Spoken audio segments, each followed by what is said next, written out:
अब देखते हैं क्वेश्चन नंबर 52। तो क्वेश्चन नंबर 51 तक पहले हमने आर.एस. अग्रवाल से पार्ट 6 कर लिए कंप्लीट। अब ये हमारा पार्ट 7 है और पार्ट 7 में देखेंगे हम क्वेश्चन नंबर 52 को। तो क्वेश्चन नंबर 52 भी क्वेश्चन नंबर 51 की तरह ही है, सेम प्रश्न है। वहाँ पर घटाया गया था, यहाँ पर क्या है, जोड़ा गया है। तो क्वेश्चन नंबर 51 को हमने क्या किया था, पूर्णतः बेसिक तरीके से किया था। अब क्वेश्चन नंबर 52 को भी हम पूर्णतः बेसिक तरीके से नहीं करेंगे, क्योंकि क्वेश्चन नंबर 51 में काफ़ी समय लगा था। तो क्वेश्चन नंबर 52 में भी हमें उतना ही समय लगेगा, इसलिए हम इसे ऑप्शन की सहायता से जल्दी से करेंगे, क्योंकि प्रतियोगिता परीक्षा में हमें इतना समय नहीं मिलता है। तो क्वेश्चन नंबर 52 को कैसे करेंगे, ऑप्शन से देखना। तो क्वेश्चन नंबर 52 में यहाँ लिखा है 5, यहाँ पे लिखा है 13, यहाँ पे लिखा है 22 और यहाँ पे लिखा है 47। में से प्रत्येक में क्या जोड़ा जाए, तो हमें नहीं पता हमें क्या जोड़ना। तो जोड़ा जाए कि प्राप्त संख्या समानुपाती हो जाए। समानुपात का मतलब होता है कि बीच में क्या आना चाहिए, समानुपात आना चाहिए। तो समानुपात में 2 इधर रह जाएगी संख्याएं और 2 संख्याएं उस तरफ रह जाएगी। तो इधर क्या रहेगी हमारी 5:13 समानुपात, यहाँ पर आ जाएगा 22:47। तो 5 को हम 5 रख देते हैं, अनुपात को हम बटे में ले लेते हैं, कितना आ जाएगा बटे में 13। समानुपात का अर्थ समान है और उधर कितना है 22 है, और अनुपात का मतलब बटे में कितना ले लेते हैं हम 47 ले लेते हैं। अब देखो उसने क्या कहा कि प्रत्येक संख्या में क्या जोड़ा जाए। तो इसमें भी हमें नहीं पता तो हमने x जोड़ा है, इसमें भी हमें नहीं पता हमने x जोड़ा है, इसमें भी हमें नहीं पता हमने x जोड़ा है, और इसे भी, इस संख्या भी हमें नहीं पता हमने क्या जोड़ा है, x जोड़ा है। अब हम यहाँ पे क्या करेंगे कि यहाँ पर ऑप्शन रख के देखेंगे। अगर जिस भी ऑप्शन को रखने पर LHS बराबर क्या आ जाए, तो LHS बराबर RHS आ जाए, अर्थात राइट हैंड साइड और लेफ्ट हैंड साइड दोनों तरफ क्या आ जाए, मान बराबर आ जाए, वो आंसर हमारा क्या होगा, सही होगा। तो ऑप्शन फर्स्ट को रख के देखते हैं हम। तो ऑप्शन फर्स्ट क्या है, यहाँ पर 2 है। तो अगर मैं यहाँ 5 है और x की जगह 2 रखता हूँ, और यहाँ पे 13 है और x की जगह मैं 2 रखता हूँ, और इधर क्या आ जाएगा बराबर, इधर 22 है और x की जगह मैं 2 रखता हूँ, और इधर 47 है और x की जगह हम कितना रख देते हैं, यहाँ पर 2 रख देते हैं। 5 और 2 कितना हो जाएगा 7, 13 और 2 हो जाएगा 14, 15। इधर 22 और 2 हो जाएगा 24, और बटे में हो जाएगा 47 और 2 गुण 50। क्या ये संख्या आपस में कटती है, क्या ये बराबर लग रही है हमें, तो 7/15 इधर भी आना चाहिए। तो गुण 50 और 24, 7 या 21 ही होता है, अर्थात ये संख्या आपस में बराबर नहीं आ रही, अर्थात ऑप्शन ए हमारा आंसर नहीं होगा। अब ऑप्शन बी को रख के देखते हैं। तो ऑप्शन बी को रखते हैं यहाँ पर इनकी जगह। तो ऑप्शन बी को रखते हैं, देखो 5 और ऑप्शन बी कितना है 4, 5 और 4 कितना होता है, तो 5 + 4 होता है 9। 5 और 4 कितना होता है, तो 5 और 4 होता है 9। 13 और 4 कितना होता है, 13 और 4 होता है 17, और बराबर है बीच में। 22 और कितना है 4, तो 22 और 4 कितना हो जाएगा 26, और बटे में कितना हो जाएगा, तो बटे में 47 और 4 कितना हो जाएगा, 47 और 4 हो जाएगा 51। तो क्या ये संख्या आपस में बराबर है, तो 17 एक अभाज्य संख्या, अर्थात 9/17 इधर भी आना चाहिए। तो क्या यहाँ पर 9/17 आ रहा है, तो 13 दूनी 26, 13 51, तो 13 दूनी 26 और 13 51। इधर 2/3 आ रहा है, इधर 9/17 आ रहा है, अर्थात ऑप्शन 4 भी हमारा आंसर नहीं है। अब ऑप्शन 3 को रख के देखते हैं। तो 5 और ऑप्शन 3 को रखेंगे, तो यहाँ पर 5 + 3 और बटे में कितना है 13 + 3, 13 और 3 कितना हो जाएगा, तो 13 + 3 बराबर, और यहाँ पर कितना है हमारा 22 + 3, 22 और +3 कर देंगे, क्योंकि 3 रख के देख रहे हैं हम, ठीक है। तो यहाँ 47 और 3 को जोड़ देंगे, 47 और 3, 5 और 3 कितना हो जाएगा 8, 13 और 3 कितना हो जाएगा, 13 और 3 हो जाएगा 16, और 22 और 3 कितना हो जाएगा, तो 22 और 3 हो जाएगा हमारा 25, और 47 और 3 कितना हो जाएगा, 47 और 3 हो जाएगा 50। तो 8 एकम 8 और 8 दूनी 16, 25 एकम 25 और 25 दूनी 50। इधर भी 1/2 आ गया, उधर भी 1/2 आ गया, अर्थात LHS बराबर क्या हो गया यहाँ पर, तो LHS बराबर यहाँ पर हो गया RHS। अर्थात किस ऑप्शन को रखने पर LHS बराबर RHS हुआ, राइट हैंड साइड और लेफ्ट हैंड साइड बराबर हुई, तो ऑप्शन 3 को रखने पर। तो हमारा राइट आंसर क्या आ जाएगा इसका, ऑप्शन 3। तो क्या जोड़ा जाए, तो ऑप्शन 3 जोड़ा जाए उस संख्या में। अतः हम इस क्वेश्चन को इस तरीके से भी कर सकते हैं। अगर ये आपको समझ में नहीं आता है तो क्वेश्चन नंबर 51 पार्ट 6 का जो अंतिम क्वेश्चन था उसको देख लेना, ठीक है। अब देखते हैं हम क्वेश्चन नंबर 53। तो 2 संख्याएं 7, 11 के अनुपात में, देखो संख्याएं जो है वो अनुपात क्या है, तो संख्याओं का जो अनुपात है वो दिया हमें, अनुपात में दिया है 7:11। तो संख्या में क्या रही होगी संख्या, तो अनुपात में 7:11 है, तो संख्या में ये 7x रही होगी, और ये कितना रहा होगा, तो 11x रहा होगा। इनमें से प्रत्येक में 7 जोड़ने पर, देखो इसमें भी 7 जोड़ना है, इसमें भी जोड़ना है, तो हम अनुपात में नहीं जोड़ते, हम किस में जोड़ते हैं, हम संख्याओं में जोड़ते हैं। तो यहाँ पर संख्या क्या है हमारी 7x है, और यहाँ पर संख्या क्या है हमारी 11x है। और बीच में क्या अनुपात है, अनुपात का मतलब क्या होता है बटा, तो बटे में कितना आ जाएगा यहाँ पर 11x। अब उसने क्या कहा कि इनमें से प्रत्येक में, तो इसमें भी कितना जोड़ना हमें 7 और बटे वाली में भी कितना जोड़ना हमें 7, प्रत्येक में 7 जोड़ने पर इनका अनुपात कितना हो जाए, तो इनका अनुपात 2:3 हो जाए। 2:3 का मतलब क्या हुआ कि 2/3 हो गया, तो बराबर में कितना होना चाहिए, 2/3 होना चाहिए। अब हम इसे किससे हल करेंगे, तो अब इसे हम क्रॉस गुणा मेथड से हल करेंगे। क्रॉस गुणा कहो या वज्र गुणन विधि कहो, तो 3 का गुणा ऊपर हो जाएगा, तो यहाँ पर 3 का गुणा होगा, यहाँ पर कितना आ जाएगा 7x + 7, 7 बराबर यहाँ पर कितना है 2 है, और नीचे से इस संख्या गुणा कहाँ हो जाएगा ऊपर, यहाँ पर कितना आ जाएगा 11x + 7। अब इसको हल कर लें, 7 का 3 में गुणा करेंगे तो 7 या 21x प्लस 7 का 3 में गुणा करेंगे तो 7 या कितना हो जाएगा, फिर से 7 या कितना हो जाएगा, तो 7 या हो जाएगा 21 बराबर 11 का 2 में गुणा करेंगे तो 11 दूना 22 और ये x प्लस 7 का 2 में गुणा करेंगे 7 दूना 14। अब आगे हल करते हैं। देखो यहाँ पर 21x है और यहाँ पर कितना है 22x है, तो x को एक तरफ कर लेंगे और संख्या को एक तरफ कर लेते हैं। पहले हम यहाँ लिख लेते हैं, तो यहाँ पर कितना 21x है प्लस यहाँ पर कितना है 21 है, यहाँ पर 22x है और यहाँ पर कितना है, तो यहाँ पर 14 है। इसको हल करते हैं। देखो यहाँ पर तो x को एक तरफ कर लेते हैं, ये 22x है तो 22x को उधर ही रहने देते क्योंकि वो बड़ी संख्या है। 21x प्लस का उधर जाके किसका हो जाएगा, तो माइनस का हो जाएगा 21x, और इधर क्या है हमारे पास संख्या, तो हमारे पास इधर 21 है और उधर संख्या क्या 14 है, प्लस का इधर आके किसका हो जाएगा 14 माइनस का हो जाएगा। तो 21 में से 14 घटा, 14 और 6 20 और 7 कितना हो जाएगा 21 हो जाएगा। 14 और 6 एक जोड़ेंगे तो 7, ठीक है। 21 में से 14 गया तो कितना बचेगा 7 बराबर 22x में से 21x गया तो कितना बचेगा यहाँ पर x, तो x बराबर कितना निकल के आया हमारा 7 आया। अब हमसे पूछा क्या था उसने प्रश्न में, तो प्रश्न में हमसे क्या पूछा था उसने,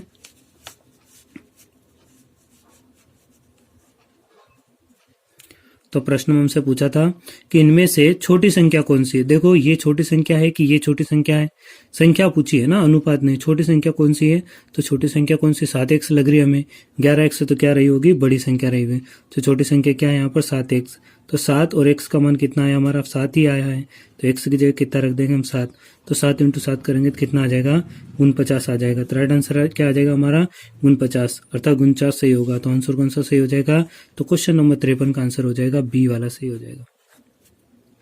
अब देखते हैं क्वेश्चन नंबर 54 को। तो क्वेश्चन नंबर 54 में क्या दिया है हमें, तो दो संख्याएं 1:3 के अनुपात में, तो अनुपात में क्या है ये, तो अनुपात में बोला उसने, तो अनुपात में है 1:3, तो संख्या में क्या रही होगी, तो संख्या में रही होगी ये 1x और 3x। यदि इनका योगफल, अब उसने क्या कहा कि यदि इनका योगफल कितना है 240 है। अब योगफल किसका होता है, अनुपात का नहीं होता है, योगफल किसका होता है संख्या का होता है। तो इनका योगफल कितना है 240 है, तो पहली संख्या क्या है यहाँ पर 1x और दूसरी संख्या क्या है यहाँ पर 3x है, तो अर्थात दोनों संख्या होगा। तो कितना हो जाएगा यहाँ से, तो यहाँ से हमारी संख्या हो जाएगी 1x प्लस 3x बराबर कितना बोला उसने, तो उसने बोला है कि इन दोनों का योगफल कितना है 240 है। तो 1x ये और 3x ये, तो टोटल कितना x हो गया 4x, 4x बराबर कितना हो जाएगा 240। तो x को यही रहने दो, 240 को भी वहीं रहने दो, और ये 4 गुणा में कहाँ चला जाएगा इसके बटे में, तो 4 से इसको काट देंगे, 4 × 24 और ये 0, तो x बराबर कितना आ गया, तो x बराबर आ गया हमारा 60। अब पूछा क्या उसने, तो इनका अंतर कितना है, अंतर अर्थात बड़ी संख्या में से छोटी संख्या, अंतर पूछा है हमसे। तो अंतर कब निकलता है कि बड़ी संख्या में से हम क्या घटाए छोटी संख्या, तो बड़ी 3x है कि 1x है, तो बड़ी 3x है, अर्थात 3x में से किसको घटाएंगे हम 1x को, तो 3 की जगह 3 रहने दो, x का मान कितना आया 60 आया, तो यहाँ पर 60 रख देते हैं 1, और x का मान कितना है 60 आया, तो यहाँ पर भी हम 60 रख देते हैं। 3 का 6 में गुणा करेंगे तो 3 × 18 और 1 शून्य पीछे, और 6 का 1 में गुणा करेंगे तो 6 और 1 शून्य पीछे, तो यहाँ कितना आ जाएगा, तो यहाँ पर आ जाएगा 0 में से 0 गया तो 0 और 18 में से 6 गया तो 6। तो हमारा हमसे अंतर पूछा था, तो अंतर क्या आ जाएगा हमारा, तो दोनों संख्याओं के बीच का अंतर कितना है, तो 60 है। तो 60 कौन सा ऑप्शन सही हो जाएगा हमारा, तो यहाँ तो मिस्टेक हो रही है, देखो 60 नहीं, सॉरी कितना होगा यहाँ पर, तो 60 नहीं होगा, यहाँ पर कितना हो जाएगा 120 होगा। 180 में से 60 घटाना है, कितना बचेगा 120 बचेगा, तो 120 राइट आंसर होगा, न कि 60 होगा। तो राइट आंसर क्या हो जाएगा हमारा 120 ऑप्शन ए में है। तो क्वेश्चन नंबर 54 का आंसर क्या आ जाएगा 120। क्वेश्चन नंबर 55, तो क्वेश्चन नंबर 55 में क्या है, किसी व्यक्ति की आय तथा व्यय क्रमशः 11:10 के अनुपात में। देखो आय क्या होती है, तो जो भी व्यक्ति कमाता है उसे क्या कहते हैं हम आय। तो आय और एक क्या होती है, व्यय होती है। तो एक व्यय होता है कि जितना खर्च करता है, तो जितना भी पैसा व्यक्ति के पास था उसमें से जो पैसा खर्च कर दिया उसके पास जो बचता है उसे क्या कहते हैं हम, तो उसे हम बचत कहते हैं। अब वो क्या कह रहा है कि किसी व्यक्ति की आय तथा व्यय, तो यहाँ उसने क्या कहा हमें, तो उसने हमें कहा कि आय और क्या बोला उसने, व्यय। तो आय और व्यय का अनुपात कितना है, 11 और कितना है यहाँ पर 10। तो ये तो किस में, अनुपात में है। हमें किस में चाहिए, तो हमें संख्या में चाहिए। तो संख्या में क्या रहा होगा, तो संख्या में आय कितनी रही होगी, 11x रही होगी, और व्यय कितना रहा होगा, तो 10x रहा होगा। अगर आय में से व्यय को घटा देते तो क्या निकलता है, तो आय में से अगर हम व्यय को घटा देते हैं, आय माइनस व्यय, जितना भी पैसा कमाते हैं उसमें से जितना खर्च करते हैं उसे घटा देते हैं, तो बचा हुआ पैसा निकल जाता है, जिसे हम क्या कहते हैं, बचत। तो आय कितनी है यहाँ पर, 11x है, खर्च कितना किया, 10x, तो बचत कितनी हुई होगी उसकी, तो 1x हुई होगी। तो ये आय हो गई, ये व्यय हो गया, और ये क्या हो गई, उसकी बचत हो गई। और हमसे पूछा क्या, लास्ट में बचत करता है, तो बचत ही हमसे पूछी है, अर्थात हमें x का मान निकालना है यहाँ से। अब प्रश्न में देखो, तो क्या कह रहा हो कि किसी व्यक्ति की आय तथा व्यय क्रमशः 11x और 11 और 10 के अनुपात में है, यदि प्रतिवर्ष वह 9,000 रुपए की बचत करता है। अब बचत जो बोली है वो वर्ष की बोली उसने, बचत कितनी बोली उसने, तो बचत जो बोली वो 9,000 रुपए की बोली है। और ये 9,000 रुपए की बचत कब कर रहा हो, तो प्रतिवर्ष, प्रतिवर्ष का अर्थात 12 महीने में कर रहा। तो एक महीने में, एक माह का बचत कितनी होगी उसकी, एक माह की बचत कितनी होगी, तो एक माह की बचत कितनी होगी, तो 9,000 में 12 का भाग दे देंगे, क्योंकि एक वर्ष में कितने महीने होते हैं, 12। तो एक माह में कितना बचाता होगा, तो 12 से इसको काट देंगे हम। तो देखो यहाँ से हम काट देंगे इसको 3 से, 3 चौक 12 और 3 तिया 9, 0 0 और 0। फिर इसको हम काटेंगे 4 से, 4 7 28, 4 5 20, ठीक है, 4 से काट देंगे, 4 7 28 और 2 बचेगा, तो 4 5 20 और ये 0। तो एक माह में वो कितनी बचत कर रहा है, 750 रुपए की। तो एक महीने में वो कितनी बचत कर रहा है, 750 की।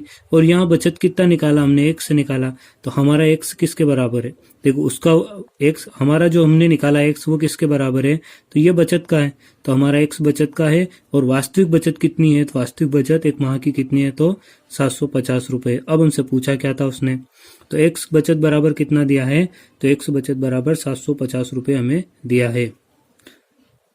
अब आगे देखो कि उसकी मासिक आय कितनी, आय का पूछा है। देखो मासिक आय अर्थात ये वाली आय, और इस आय को हमने क्या माना था, संख्यात्मक मान, तो ये हमारा 11 अनुपात में थी, अर्थात 11x में हो जाएगी।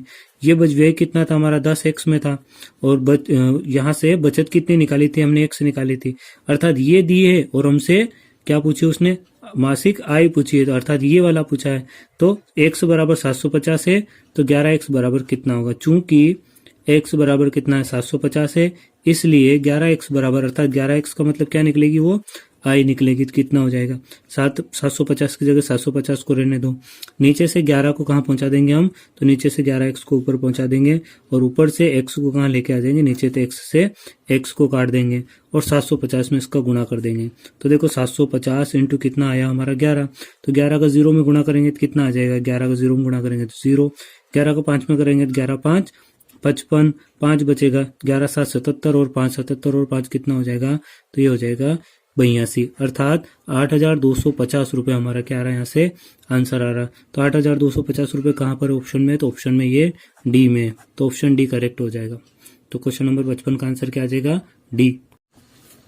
अब देखते हैं क्वेश्चन नंबर 56 को। तो क्वेश्चन नंबर 56 में क्या है, 7:11। तो 7:11, तो अनुपात में कितना दिया है हमें यहाँ पर, तो अनुपात में दिया है 7:11 के प्रत्येक पद में, तो पद अर्थात इसी पद की बात कर रहा हूं, अनुपात वाले पद की। तो यहाँ पर अनुपात 7 और अनुपात का मतलब बटा, और कितना पद है यहाँ पर 11। तो प्रत्येक पद में किस संख्या को, तो संख्या क्या है, तो यहाँ पर संख्या हमें नहीं पता, तो किस संख्या की जगह हम कौन सी संख्या ले लेते हैं, x। और प्रत्येक में अर्थात इस पद में भी और इस पद में, दोनों पद में x से जोड़ देते हैं। किस संख्या को जोड़ने पर अनुपात कितना हो जाए, तो अनुपात हो जाए 3:4। और 3:4 को हम कितना लिख सकते हैं, तो 3/4, अर्थात इसके बराबर ये हो जाए, ऐसा उसने कहा है। अब हम फिर से यहाँ पर क्या करेंगे, तो फिर से हम यहाँ पर करेंगे क्रॉस गुणा। 4 का गुणा यहाँ ऊपर हो जाएगा अंश में, तो 4 का गुणा ऊपर होगा, तो 4 का गुणा ऊपर क्या होगा, 7 + x में। और यहाँ पर 3 है, तो 3 को यही रहने दो। नीचे जो संख्या है कभी x वाली बटे में नहीं रहती, इसको कहाँ पहुंचा देंगे, ऊपर। तो 11 प्लस कितना हो जाएगा, x हो जाएगा। 4 का 7 में गुणा करेंगे, 7 चौक 28 प्लस 4 का x में करेंगे तो कितना आ जाएगा 4x बराबर 11 का 3 में करेंगे तो 11 तिया 33 और 3 का x में करेंगे तो कितना आ जाएगा 3x। तो यहाँ पर हमारे सामने क्या इक्वेशन निकल कर आई है सामने, तो यहाँ सही हमारी 28 प्लस 4x बराबर 33 और प्लस का 3x।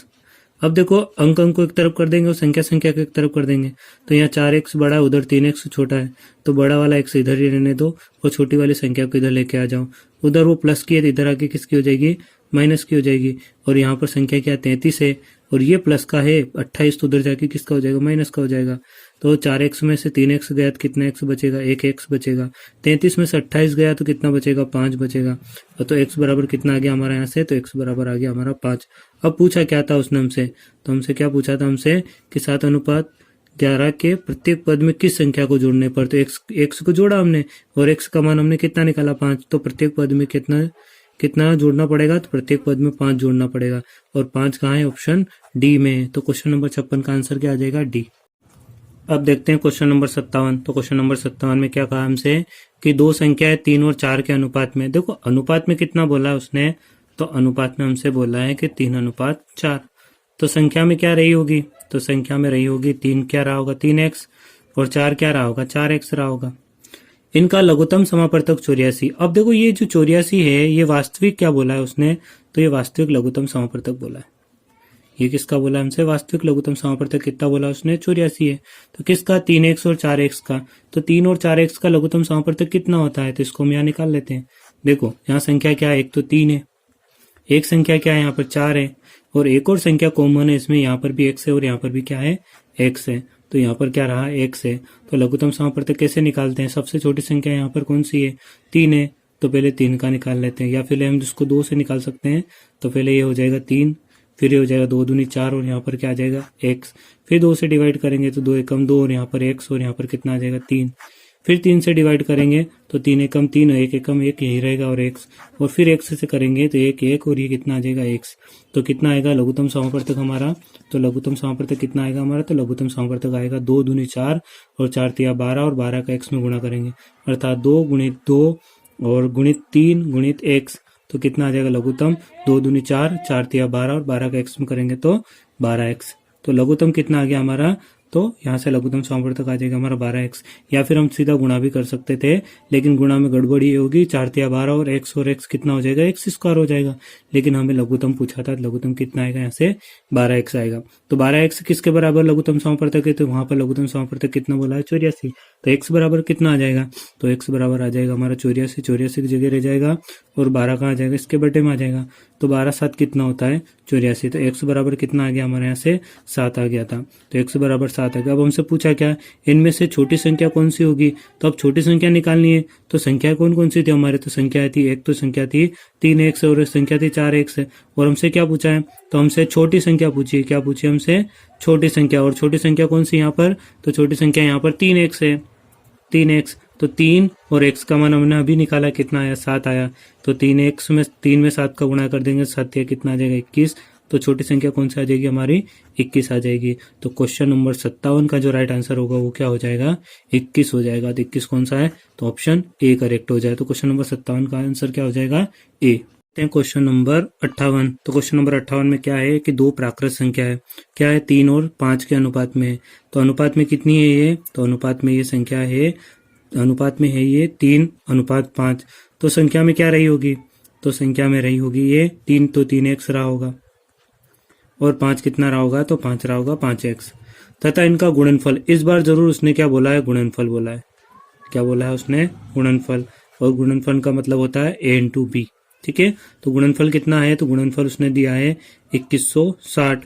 अब देखो यहाँ पर गुणनफल 2160 दिया, और गुणनफल तो हम सीधा लिख सकते हैं, कैसे, संख्या का लिखते हैं, अनुपात का संख्या का लिखते हैं। तो यहाँ संख्या क्या है 3x है, दूसरी संख्या क्या है यहाँ पर 5x है, और इन दोनों का गुणनफल किसके बराबर है, तो इन दोनों का गुणनफल 2160 के बराबर है।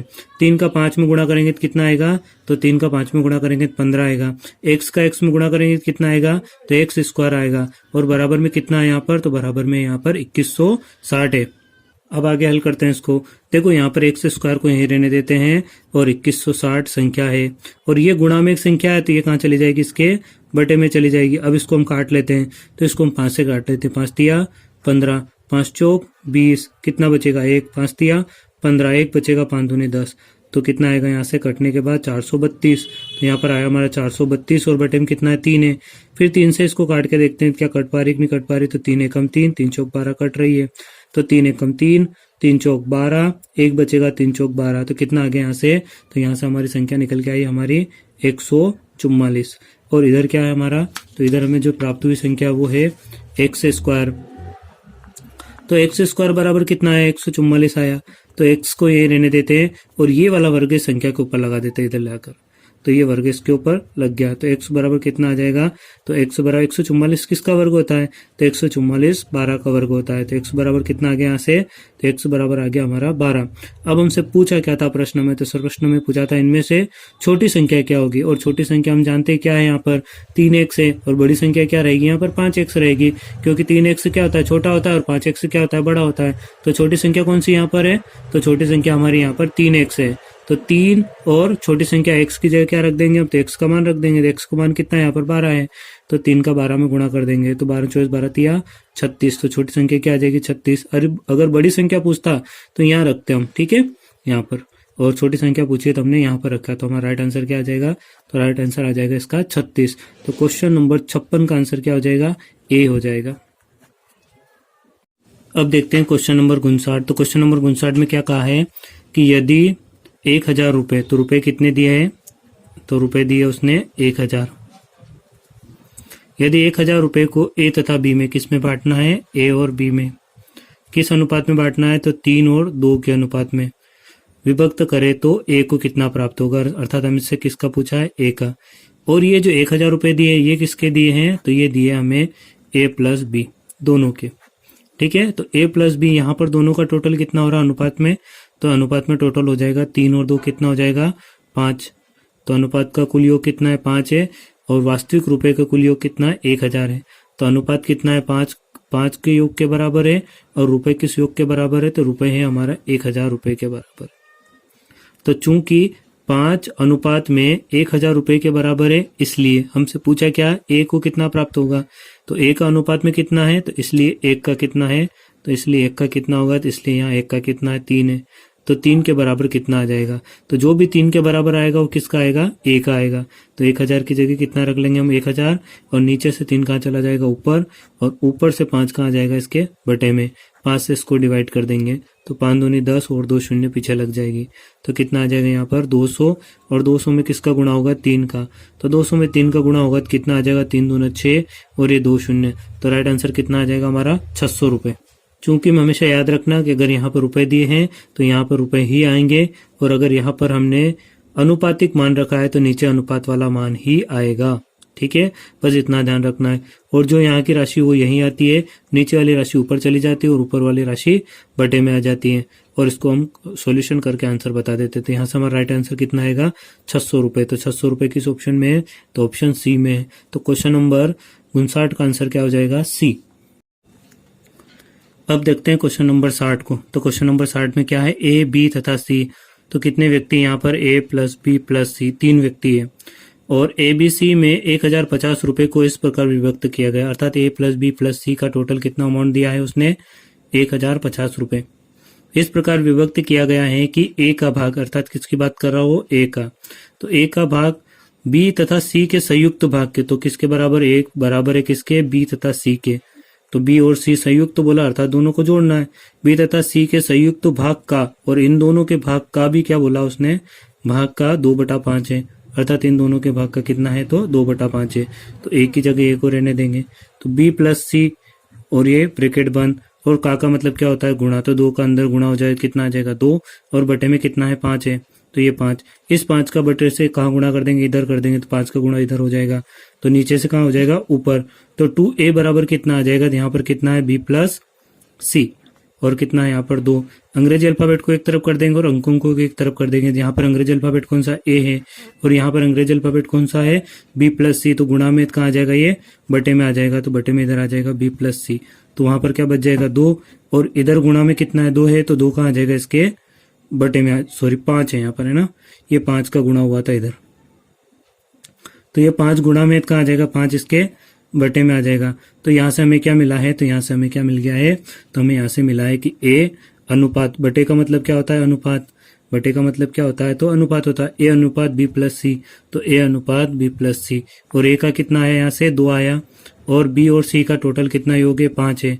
तो यहाँ से हम निकाल सकते हैं कि ए बी और सी टोटल कितना हो जाएगा, ए प्लस बी प्लस सी, तीनों का योग कितना हो जाएगा टोटल, तो 5, बी और सी का कितना है 5 है, और ए का कितना है 2 है, तो 5 और 2 कितना हो जाएगा यहाँ से 7। तो तीनों का टोटल अनुपातिक मान कितना है, 7 है। तो हमें अनुपातिक मान योग कितना रख देते हैं, अनुपात का योग कितना है 7 है, और वास्तविक योग कितना दिया उसने तीनों का, एबीसी रुपए में, तो एबीसी रुपए में दिया है 1050 रुपए। ये रुपए में है और ये अनुपात में है, ठीक है। तो अनुपात में योग कितना है 7 है, और रुपए में योग कितना है 1050 है। अब हमसे पूछा क्या था प्रश्न में, तब ए को कितना मिलेगा, तो देखो ए का अनुपातिक मान कितना है, तो ए का अनुपातिक मान हमने यहाँ निकाला है, ये निकाल रखा हमने, कितना है, ए का अनुपात मान 2 है, अर्थात ए का कितना है यहाँ पर 2 है। तो 1 2 के बराबर अगर हम रखते हैं अनुपात में, तो किसका आएगा वो, तो 2 बराबर रखते हैं, तो अर्थात किसका आएगा वो, ए का आएगा। तो 1050 की जगह 1050 को रखते हैं, और नीचे से 2 कहाँ चला जाता है, ऊपर, और ऊपर से 7 कहाँ जाएगा, इसके बटे में, 7 से इसको काट देंगे, देखो 7 एकम 7, 3 बचा, तो 7 पंजे 35, फिर ये 0, तो कितना आ गया यहाँ से, तो यहाँ से हमारी संख्या निकल के आई 150 इंटू ये कितना है, पीछे 2 है, तो 150 का 2 में गुणा करेंगे तो कितना आ जाएगा, तो 150 का 2 में गुणा करेंगे तो आ जाएगा 300 रुपए। तो ए का कितनी राशि आ जाएगी यहाँ पर, 300 रुपए। तो 300 रुपए किस ऑप्शन में, तो क्वेश्चन नंबर 60 का आंसर हो जाएगा बी। तो राइट के आंसर हो जाएगा 60 का बी। देखते हैं क्वेश्चन नंबर 61।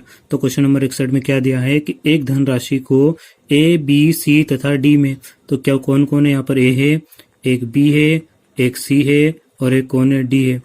डी में क्रमशः अनुपात क्या दिया है अलग अलग सभी का, तो सभी का अनुपात दिया है, एक तो 3, एक का 4, एक का 9 और एक का 10। अनुपात में विभक्त किया जाता है। अब ये किसका है, ए बी सी डी चारों का अलग अलग, ये ए का है, ये बी का है, ये सी का है, और ये किसका है, डी का, ठीक है। तो ये अनुपातिक मान है, तो विभक्त किया जाता है।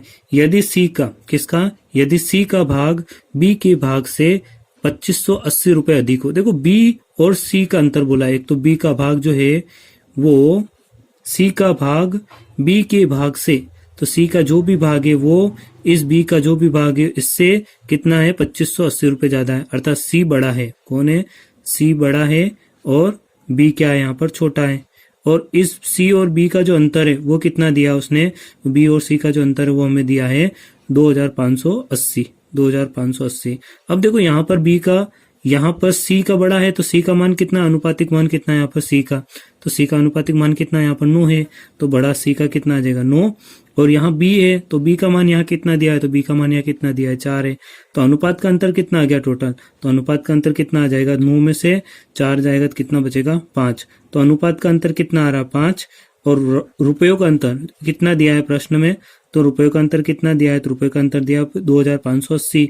तो अंतर अनुपात में कितना अंतर है 5 का, और रुपए में कितना अंतर है, तो रुपए में कितना अंतर है, तो रुपए में अंतर है 2580 का। तो अंतर के बराबर हम क्या रख सकते हैं, अंतर, चूंकि 5 अंतर के बराबर उसका अंतर कितना है 2580 है, इसलिए अब हमसे पूछा क्या उसने, तो ए तथा डी की कुल राशि कितनी है। किसका पूछा हमसे, एक तो ए की राशि पूछी है और एक डी की कुल राशि पूछी है, अर्थात ए और डी दोनों की राशि पूछी है। तो ए प्लस डी की राशि हमसे क्या करी उसने, पूछी है। तो ए का कितना है यहाँ पर, देखो ए का कितना है यहाँ पर, तो ए का 3 है, और डी का टोटल कितना है यहाँ पर, तो डी का टोटल कितना है यहाँ पर, तो डी का टोटल 10 है। तो 10 और 3 कितना हो जाएगा 13, अर्थात हमें 13 के बराबर पूछा उसने, किसके बराबर, तो अगर हम यहाँ 13 रखते हैं तो किसका आएगा वो, ए और डी का आएगा। तो 13 बराबर कितना होगा, तो ये रुपए है और ये अनुपातिक मान है। तो मैंने कहा है आपको कि 2580 जो रुपए यही रहते हैं, नीचे वाली संख्या कहाँ चली जाती है, तो ऊपर, और ऊपर वाली संख्या कहाँ जाती है, इसके बटे में 5 से इसको काट देंगे तो 50 का 25, और यहाँ पर बचेगा कुछ भी नहीं, अर्थात 8 बचा, अर्थात 5 कम 5, 3 बचेगा, तो 5 छंग 30। तो कितना आया यहाँ से, तो यहाँ से हमारी संख्या निकल के आई है 516 इंटू यहाँ पर कितना है 13। तो 516 का 13 में गुणा कर लेंगे, 13 छंग कितना होता है 78, और 13 एकम 13, 13 और 7 कितना हो जाएगा 20, और 13 पंजे 65, 65 और 2 कितना हो जाएगा 67। तो 6,708 रुपये कितना आएगा 6,708 रुपये। तो 6,708 रुपये किसका होगा, ए तथा डी की कुल राशि होगी। तो ए प्लस डी की कुल राशि होगी। तो ए और डी की राशि कितनी आ रही है 6,708 रुपये। 6,708 रुपये कहाँ है, ऑप्शन सी में, अर्थात क्वेश्चन नंबर 61 का आंसर क्या आ जाएगा सी।